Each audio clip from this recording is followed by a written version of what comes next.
about it, but the one which seems most likely is that it has to do with the magnetic field. As you know, every person has their own magnetic field, and there's a possibility that the planetary situation in the sky may affect that in some way when they get to certain geometric angles. This is a long way away, Alison, from most people's perception, yes, which is through the tabloids and horoscopes, as it were. What's your opinion of that, the tabloids? Well, it's only general. I mean, at best, it's only general. Some of them are written by well-known, reputable astrologers, and they're based on perhaps a solar chart. But a lot of them would appear to be written by the office boy, judging by some of the comments on them. But they're only to be taken as fun and only as general. For a proper in-depth analysis, you're best to... The folks who write them, would they say they've only to be taken as fun, or are they quite serious about it? Well, no, even a reputable astrologer who gives you it would say to you that it is just a general forecast. I mean, it's not... Obviously, it can't apply to millions of people who have that same sun sign as you, because in a chart, all the planets are considered in whatever sign they're in. So it can give a different slant on each chart. It's far too imprecise, in other words. Yes, much of course it's only general, yes. Thank you very much, ladies. Well, whatever we make of tabloid horoscopes, the fact remains that thousands of Scots read them every day. But one fellow who doesn't is writer and former teacher Jack McLean. Jack, you're sceptical, I gather. Oh, highly sceptical. I think this is absolute drivel, of course. But the opening statement there about various planets having qualities. Who decided that Venus was the planet for pleasure? What decision was made there, and in what circumstances? What kind of evidence do you have that these planets have these kind of qualities? But it's not just that either. There's other things as well. I mean, you mentioned Newton, for instance, as somebody who was involved at one stage in astrology. Well, of course he was. And the result of researches has been that since that time onwards, astrology has not been regarded in any way as a physical science. Alison, how would you respond? Well, astrology's fallen into disrepute over the years, but it's also had great upsurgences over the years. It's gone in cycles, just like religion, I suppose, too. I mean, various things rise and fall. But it's been studied since about 5000 BC. The original sky watchers, really, they just wanted to find a relation between themselves and their surroundings. And they watched and they observed the planets going round, and they watched and observed people's behaviour. It's another obvious thing to do, a bit of a fairy story altogether. I mean, you mentioned the upsurge as well. There's an upsurge, I think, in the 9th century and the 13th centuries, when things were going pretty badly for research. But at the end of the day, surely, what we're looking at is, how could it possibly be the case that the juxtaposition of various planets could make an effect on you at all? It really couldn't be like that. I would maybe like to ask Violet here, because I know trained astrologers lay great stress on precision of time and place. Now, would my own characteristics have been markedly different if, say, my mother had been induced 2 days earlier, by which time my genetic makeup is presumably established? Well, we take the birth chart as the time that you're actually born, or the first breath, if you like, and you would presumably come in on that moment. And this is where you get back to Jung's idea of synchronicity, with a moment of time holds the qualities of that moment of time. So in a sense, your genetic pattern would only synchronise with that moment, even if you were induced 2 days early. I can see that, Violet. I wonder, Jack, is your objection the fact, the whole imprecision of the thing? You know, if I write a weather forecast saying something like, the weather in the month of May will last 24 hours a day, that's a correct statement, but it doesn't put us terribly much further forward. No, I don't think it does. I mean, there's no scientific basis whatsoever for this sort of thing. After all, at the end of the day, astrology is, it's based in faith. I must be honest with you, I think it's rather less harmful than most organised religions, to be honest with you. But I don't think there's any scientific basis whatsoever on it. I mean, you mentioned the point about at what point you emerge from the womb. I mean, why should that be important, that the creature's living inside the womb before that? In my case, for instance, I've probably ruined everything because I was born very prematurely indeed. How do you answer that? Well, let's, Alison, could you have a go at that one? What was your particular point, that you were born very prematurely? Yeah, that's well, right. it's just like Violet said about the So inducement. it's only at the point that you emerge from the womb? Well, there are some people who do prenatal astrology as well, and they take it back to the moment of conception, but I'd have to agree with Violet about, and with Jung as well, about the synchronicity. Everything that's said, done at a moment in time is of that moment in time. And as I've also mentioned previously, maybe not on this programme, but I have mentioned it before, nobody seems to mind. I mean, the moon affects tides every day. It also affects fluids. It affects the blood flow in your body. Now, everybody takes that for granted, and everyone, Yes, don't they? but how could the They quite planets agree do with this? it. There's absolutely no evidence at all that the planets, that the position of the planets, and we've not even got so far as to talk about the fact that over the last 300 years we keep on finding new planets. We've not even got round to that yet. How could these planets make any change in your character and in the way you're going to behave, indeed in prophecies themselves at all? How could this make a difference? You've got no evidence to suggest that. And worst of all, you even suggested the qualities which these planets have and which affect your life. You have to admit they're invented. They're symbolic, and they've been observed for thousands of years, and they've been related to certain things symbolically. But, well, It's utterly Well, we've man-made. got differences here, so I think we'll see if we can resolve the differences by putting astrology to the test. If I may say so, if I can interrupt, please. You say there's no evidence. What do you base this on? There's plenty of evidence. Well, we'll come to that later on, because we've commissioned an astrological chart from clinical psychologist and part-time astrologer Christine Craig. We've given her the exact time and place of birth of a well-known Scot, and that person, plus a close relative, is now coming into a concealed part of the studio, where Christine can't see them, but viewers at home and the audience here can. So, Christine, on the basis of birth details, tell us about him or her. Well, the chart I have, not having met the person, but it suggests to me that this is something of a larger-than-life character, a bit flamboyant perhaps, a bit theatrical, but a powerful personality. The approval of other people is important to this character, male or female. Warmth, generous, and very strong need to communicate. That comes over very strongly in the chart. Need to make an impact with words and communication. On the other hand, this character has a much more quiet, reflective side to the personality, and there is an ability to analyse and discriminate, a bit of a perfectionist, I think, and a bit of perhaps demanding sometimes too much of the self. There's a love of debate, a love of argument, a need to do battle with words, sometimes playing devil's advocate and frustrating other people with the ability to pick flaws in things.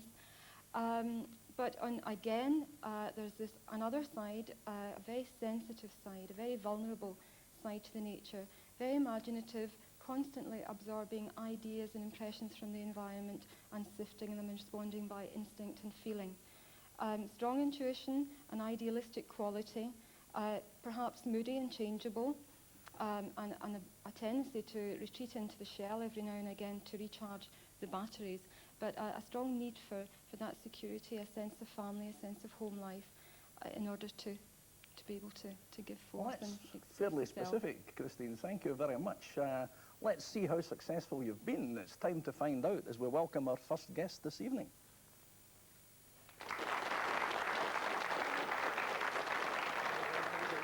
City Lights actor Gerard Kelly and his sister Elizabeth.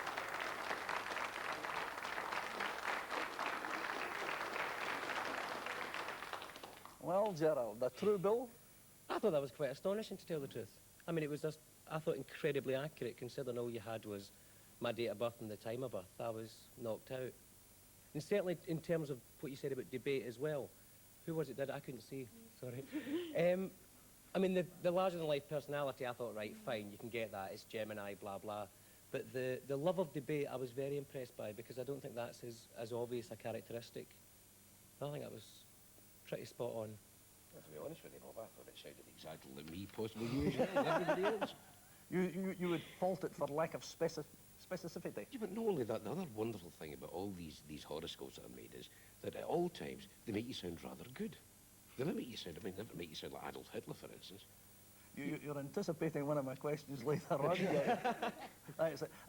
Elizabeth, I would ask you, as somebody who obviously knows Gerard, did you recognise him in that? Yes, definitely. Any It summed him up very well. Any significant omissions? No, Not not that she's really. allowed to mention. I've been told I'm not to mention anything like that. No, I wouldn't have said so. Did anything surprise you about what was said? Anything really surprising? So that's very perceptive.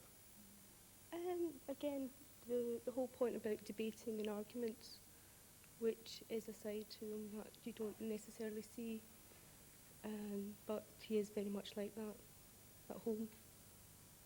Would your reservation, Jace, more than a reservation, opposition perhaps, be that this is something that any favourably disposed person could have accepted and said it's me? Yes, I think that's exactly right. Another point is that these are the same kind of assessments that are frequently made over things with tarot cards, teacups, and the handwriting business.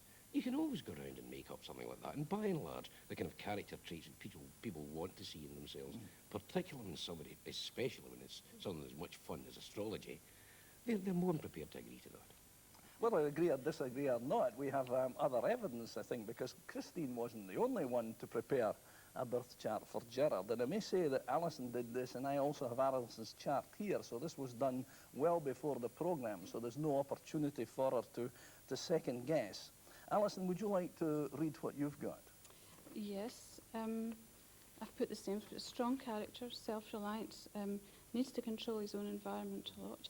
I think also a person that's constantly making changes within himself, self-examination, perhaps being even forced to make changes sometimes in his life. Perhaps to a certain extent. To a certain yes. extent. Again, quite a sociable person.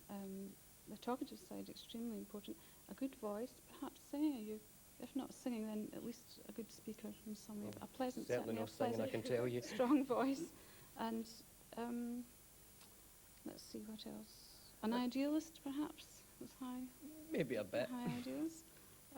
Well, there's quite a strong correspondence, Jack, which would seem to suggest that there's perhaps an element of straight calculation, mechanical calculation. But how much do you think is calculation, how much personal interpretation? I think there's a fair amount of personal interpretation there, from both sides, incidentally. But one of the most notable things about all these kind of character analysis is that nobody ever says weak character, low IQ. You just don't do that. You don't do that sort of thing in astrology. Why not? Well, I wonder, this is maybe the time to ask you, Alison, is it because, did you sort of both hold your hands, Christine, yourself, because you knew it was a public thing and you didn't want a public flogging? No. You can find in a chart where the person's maybe not operating quite so positively. When you're seeing a client, you've got to judge whether they're able to handle it, because really you've got to take each situation as it comes. Some people couldn't really handle being, going demolished, thanks, Violet, that's the word, demolished. Everybody's got their own sensitivities and they're entitled to their own So privacy. it should be supportive. But yes, it should be supportive. It should never be you should never be negative towards them. But some people come and they say to you, well, tell me, I really want you to be quite truthful. Where could I improve myself in some way? But I've also said about this chart too that there are very strong of sign productive creative energies which can be used very positively, which obviously are being used very positively. Well, I think I'd like to thank Gerard and Elizabeth for agreeing to appear, particularly yourself, Gerard, for appearing to be a public guinea pig, as it were. Not at all. I've enjoyed myself. And thank you very much. Thank you. Well, coming into the studio now, and once more into a section concealed from this discussion area, is another prominent Scot, complete with spouse. So we have another analysis from Christine and Alison to check out. But before that, let's correct two misunderstandings. The first is that astrology and Christianity can never go together. Some people think they can. And secondly, that astrology is solely concerned with the daily relationship of our lives to the zodiac. And that's not true either, as we discovered by joining an Edinburgh University extramural class led by Church of Scotland minister, the Reverend Gordon Strachan. The year 0, when Christ was born, people say in fact it was 6 BC, but we'll take it as 0, was the Star of Bethlehem, a triple conjunction of the planets Jupiter and Saturn in the constellation of Pisces. Now, astrologers are largely agreed that that was when the new age began, the age of Pisces, the fish, and the age of Aries ended. Aries had been going on approximately from 2000 BC, and the age of Pisces going on, well, to be exact, let's say 2160 AD. And before that age, 2,000 years of Taurus, the bull,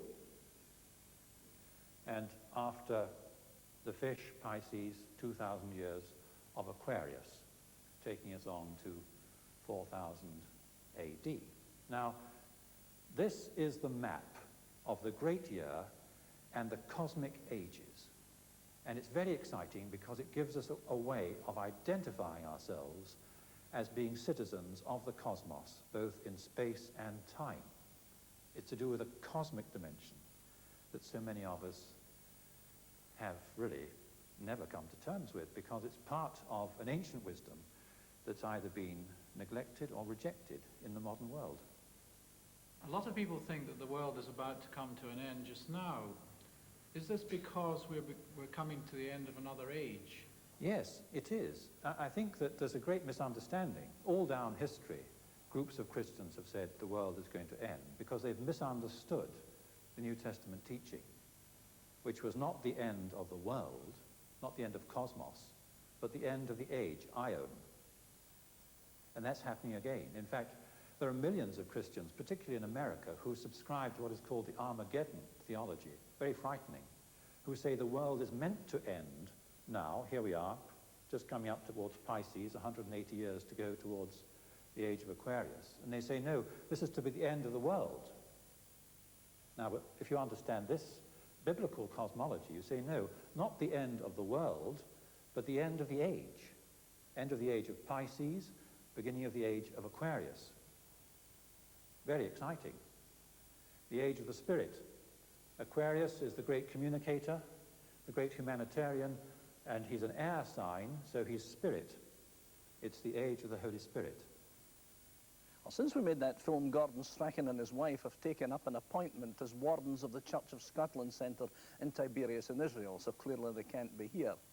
Violet Millen, is it generally accepted that astrology deals with ages as well as individual days? Well, it's part of the great year, as Gordon is saying. It's to do with what we call precession of the equinoxes, and it seems to be that every 2,000 years, as the zodiac moves through each constellation, then you get a different orientation towards the faith or spirituality of mankind. Jack, one of the things they seem to be saying in the film was that various ages have got various characteristics. Yeah. Do you believe that 200 years or 2,000 years will evince the same characteristics? No, I can't. Once again, I'm very sceptical. It doesn't make any sense. I mean, for a start, let's try and think of one or two things. First of all, historians are unlikely to agree with astrologers and the notion that particular things happen because of the sun and the moon and the stars. But you take a wee bit closer look at it. How could, for instance, character traits occur between people of vastly different cultures? How can an Australian Aborigine, for instance, be going through the same sort of process, the same sort of character trait development as somebody who's living in an entirely different culture? It doesn't make any sense, does it? Alison? Why do you keep asking me these questions? Right answer.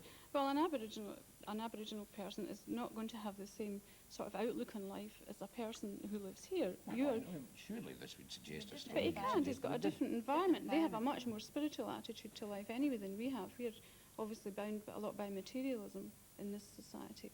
But nevertheless, his inner developments may still go along the same lines as someone here.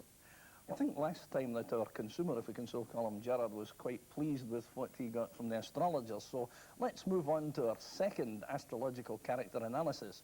And once again, viewers at home can see who's behind the screen, but Alison can't. So, Alison, if you lead off this time, tell us about him or her. Right, well, the same as Christine, not having met the person, you can only judge from reading from the birth chart. Again, quite similar to the other person in that I think it's a media person that we have here. Someone in the public eye. Again, a person possibly with a fiery sort of exterior, but inside a more modest person, perhaps a bit of a worrier. Also very emotional, I think very idealistic, possibly a politician of some kind or a journalist or possibly a combination of both. A very powerful speaker, a person who can get their point across very well. May appear a wee bit sort of pushy at times, a bit flamboyant. Very generous. Includes our family circle, widens it to include everybody, perhaps the whole of mankind. Very patriotic person. Quite private too, behind that exterior, quite a private person. A lot of deep thought there, a lot of hidden things. Quite generous, I'm not sure about the money, perhaps a bit extravagant, maybe needs to take care of the finances in some way. Is that enough, or do you want something else? I think that's enough, Alison. Thank you, Alison. And close or not, we're about to find out, because here comes our second guest for the evening.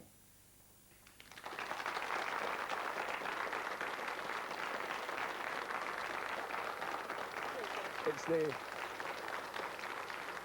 MP for Murray and leader of the Scottish National Party Parliamentary Party, Margaret Ewing. Very welcome. Fergus, her husband, very welcome too. Well, now, Margaret, I'm sure in the house you've been used to being dissected by opponents from time to time, perhaps even colleagues. How was that? Well, I was actually amazed. I began to suspect they'd maybe seen me creeping in behind the curtain because I felt, you know, the accuracy of the political life combined with journalism, because I've worked in both. I thought was amazing. I don't know about the firebrand speeches, and I don't know about looking after the finances. Maybe Fergus can comment on the finances, but certainly I think there was a great deal of accuracy involved in the description. Fergus, is this the lady you married? Well, I'm first very surprised that you should ask a husband to comment on a wife's characteristics. Hostile witness. There might be a few wives who would take umbrage at that as far as a husband being an impartial arbiter is concerned, but I was quite staggered by the accuracy of the forecast given. And as I say, I think they must have spotted Margaret in the weigh-in, perhaps. I'll ask you what I asked Lisbeth. Any serious omissions? Well, they didn't say that she was very good at home baking, but you know, you can't expect everything to come out. But no, I thought it was a very accurate chart. Jack, as resident sceptic, if I can so describe you, that was reasonably specific. Mentioned journalism, mentioned broadcasting. Still... Yeah, I've got a notion that it was highly unlikely that you're going to bring on a bricklayer, partly because there aren't very many prominent bricklayers.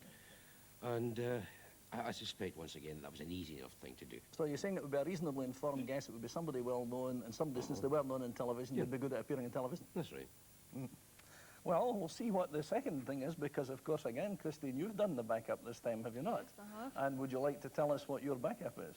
Well, I certainly would pick up on Fergus's mention about the home baking, because Margaret has mooning cancer, and the home life and the domestic abilities is strong there too.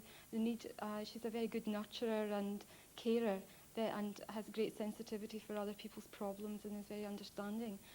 She also has a great sense of responsibility for family matters, and I think will be very much inclined to take on family burdens only too readily.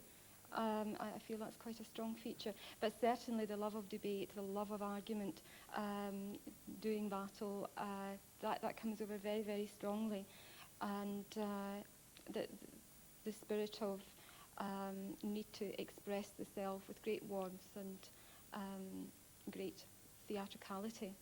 So it's another instance of fairly considerable coincidence between the two reports. Margaret and Fergus, thank you very much for joining us this afternoon.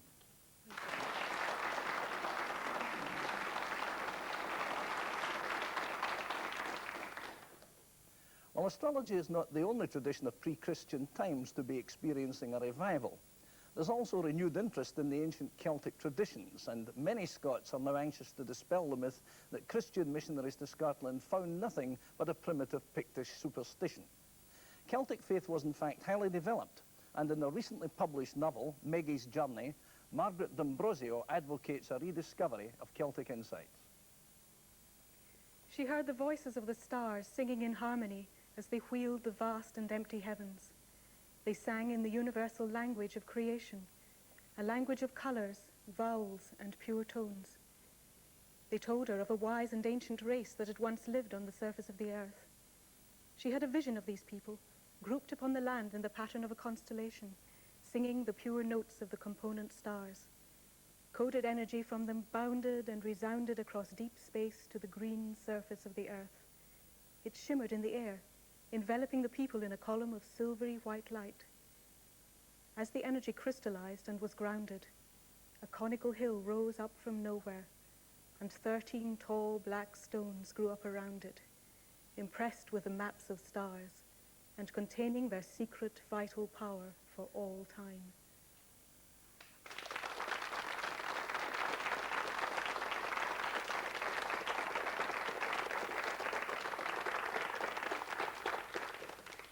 Margaret, you're shortly going to conduct a ritual with 3 or 4 friends. Could you explain what will happen and what the purpose of it is? Most of the traditional teachings throughout the whole world, including, I believe, the Celtic teachings, divided reality into 4 elements, which were 4 interpenetrating states of being. Astrology also uses them. They're air, fire, water, and earth, which corresponds in the human personality with the mind, spirit, soul, and the body. But they're also the things that connect us with the whole of nature, which is suffused with the life of all these things. So each of the 4 of us are going to take one of the elements, and introduce it feeling, if you like, through the colour that we wear, through a symbolic element that we hold, through a tone that we sing, and through the movement that we do. And the purpose of this will be? To bring a feeling of reconnection with the centre of our being, the centre of the universe as being. I was greatly impressed with some of the vocabulary you used in the book and in the ritual. I've had foreknowledge of the ritual, as it were. And you finish up by saying 13 tall black stones grew up around it, impressed with the maps of stars and containing their secret vital power for all time. Now, what is this secret vital power? Scientifically, it can be measured. There have been recent experiments done on things like standing stones that have found quite strange energies around them, which do in fact change as the planets change. Like Callanish, for example. Yes. Apart from that, how we experience them as human beings is just by opening ourselves to them. This is an experiential form of religion, where God is not something abstract out there, it's something that you feel within you. So, for instance, if you're alone in a wood, or looking into the eyes of someone you love, or listening to music, you feel that certain numinous quality that's just different from everyday life. And that's really what we're trying to invoke. It's all very marvellous and beautiful and essentially pastoral when you read it, isn't it? How does it relate to a modern, hurly-burly, acquisitive society? Well, I think the answer to that is what Gordon was talking about in the film. We're at the turn of ages. And I think this hurly-burly materialistic society has gone to its peak and is now changing into something else. We've seen that these values are not really true ones, because they've caused pollution, they cause angst, they cause wars. People are now turning towards something else, rediscovering ancient values that gave more of a feeling of belonging to one another. So there might be a widespread repudiation of materialism. You think that's possible? Not overnight, but certainly the signs are there. Things like the upsurge in astrology, the upsurge in caring about your environment, what you eat, how you relate to people. There's definitely much more awareness of that kind of thing now than there was a few years ago. Reading the litany, I was struck by the sort of frequency of expression, of reference to an expression, the shining ones. Now, who are these shining ones? Would they be in other religions angels or saints or prophets or what? Yes, I suppose they are equivalent to Christian angels. Again, through all religions there are awareness of these beings. Certain people see them, other people feel them. They are like messengers from the beyond. They don't always appear in physical form. You might not see them that way. How about the symbols that you're going to carry in the ritual? Could you give us just a little word on those? Again, like the astrologers, I take the Jungian view on symbolism. I think he was the person who heralded the modern interpretation of these very ancient things. And they are believed to affect us directly. The things that you hear of in myths and fairy tales, which again are archetypal, they're all over the world, through every culture, through every time. They affect us directly. We learn them when we're very small, before we can consciously analyse these things. And they just go to the gut, really. Well, thank you very much, Margaret. That will greatly add to our enjoyment and understanding of the ritual, I'm quite certain. We're going to close the programme now with the ritual we've been discussing. So let me say that next week's High Spirits examines the world of miracles and religious experience. We'll have a group of Christians here in the studio speaking in tongues, and we'll be finding out if that's a special religious language or just gibberish. But that's next week. For tonight, we close with Margaret's specially constructed ritual of holistic mysticism.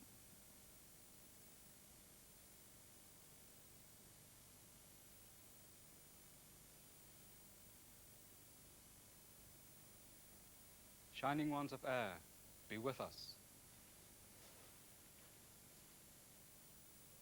Shining ones of fire, be with us.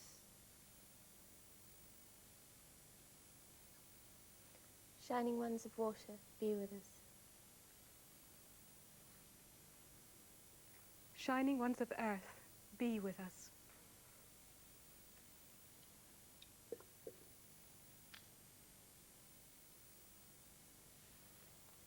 May the blessings of the wind be on you, as free and wild they blow and know no bounds, and may the very air you breathe be pure as that on mountain peaks above the clouds. And may the sun's flames bless your heart, until it warms and glows like a great peat fire, bidding welcome to the stranger, bringing life to all desire. And may the soft, sweet rains about you soothe you and wash you clean, till like a moonlit pool your soul shines silver as you dream. And may the grasses be a bed for you under wind and sun and rain, the woodland trees your constant friends, the earth yield fruit and grain. By air, By fire, by water, by earth, by air, by fire, by water, by earth, by air, by fire, by water, by earth, the still and silent come to birth.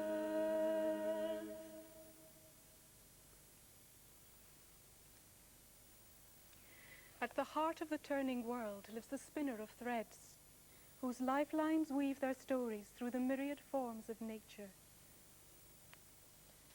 There in the crucible of time, where past and future are but shadows, the ever-changing present flows through an unresisting world.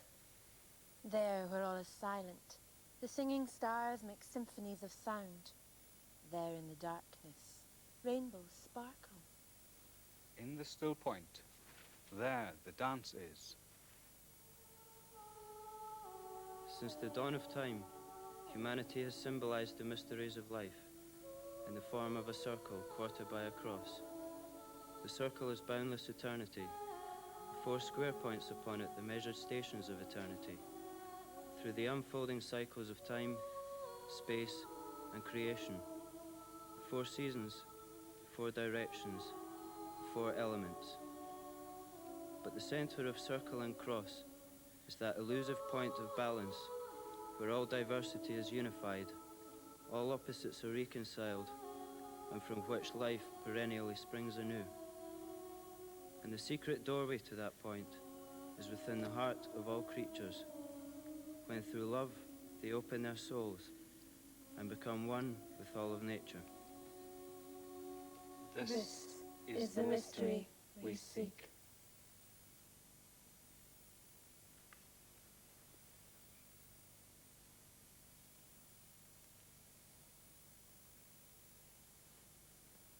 Shining ones of air, we thank you. Shining ones of fire, we thank you. Shining ones of water, we thank you. Shining ones of earth, we thank you.